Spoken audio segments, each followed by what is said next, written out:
All right, so we're in the shop today doing a little fun stuff. It's always fun to close to the public between Christmas and New Year's. A little time for myself, a little self-improvement on our Nash. You can see it's no longer shiny. I painted this car probably a year ago and didn't lose track of it. It sat over there where the little blue van is right there for about a year until I could get back to it. And it's been a while, and I got a few things to clear up.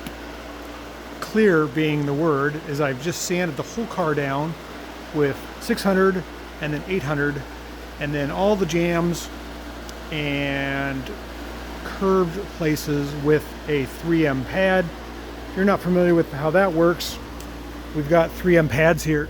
The maroon pads are 600 grit equivalent, and the gray pads are 800 grit equivalent. But what these do is you can see the shine right there. You just get in there or an area where you can't get with the sander, and you see the shine just go, oh. You can see right where I sanded there, it went away. It doesn't hurt anything. This is single stage paint, which means the clear finish is in the paint. I like to do that on cars because if you paint the car with single stage, you can either opt to just leave it as it is or sand it down, as in this case, and give it a clear coat job, which gives it more shine. And I like shine. Spent a lot of time on this car on the bodywork. It has new floor pans. You can see there, the rockers have been replaced, the door gaps have been adjusted. I'm getting ready now to paint the dash.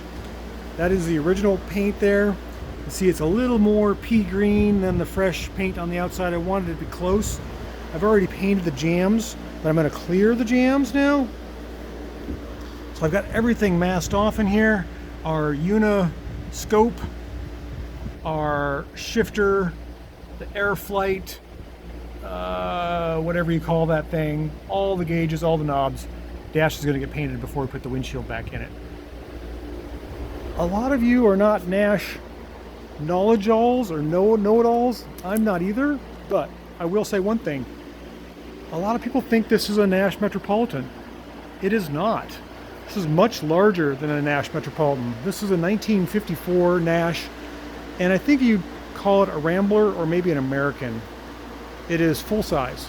Well, I shouldn't say full size. It's mid-size. It has the 6-cylinder engine, whereas all the Metropolitans only had 4-cylinder Austin engines. It's a flathead 6. I believe it's 192 cubic inches. So what is that? 3 liter? Might be about a 3 liter. A little more, 3.1. It is 6 volt positive. I have a 6 volt dry cell Optima red top battery in there. The radiator's out so we could paint around here and not get any overspray on it.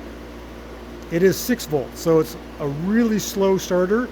I had to repair a lot of the wiring. The wiring is cloth wrapped, and a lot of the mice and just deterioration over time has eaten the cloth away. Painted the underside of the hood. This car has taken a lot of work. It was really damaged. There was a huge gash from the front fender here all the way through the door and through the quarter that was full of Bondo, and I did not know that. So I pulled it all out, tried to metal finish it the best I could, and used a little bit of Bondo, but that was really hard. I didn't realize the Bondo was about an inch thick in some places. You really don't know that until you get into it. So, like I said, we put new floorboards in it a long time ago, and then I've used truck bed liner to coat the floors. They're all dirty now. Once I get done painting, I'll come back in here with a roller and touch them up and blacken them. I've got my pedals covered just so that no overspray goes from my dash onto anything else. I'm getting really excited about this car. I've got new seats, or a new seat. It's bench seat front, bench seat rear. It is a 3-speed. It does not have overdrive. It is just a basic car, basic. It doesn't have an oil filter, does not have a radio, does have a heater, I believe. Not much of a heater, just heat and off and on. Very, very simple. We took the rear window out, of course.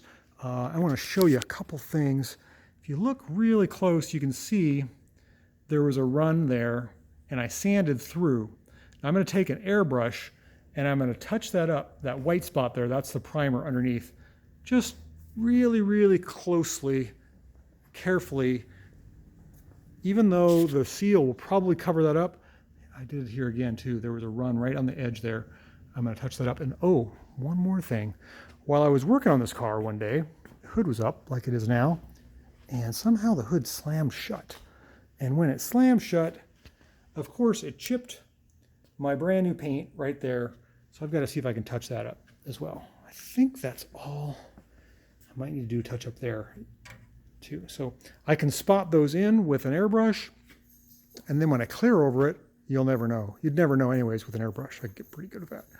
But we're going to take the small gun, in other words, the .90, to do the dash in color, and then the jams in clear, and then we'll get the thing all propped up, masked down to the floor, floor wet, all the jams covered, cleared, whatever I need to do, and we'll clear coat the whole thing, maybe this weekend. It takes so much work.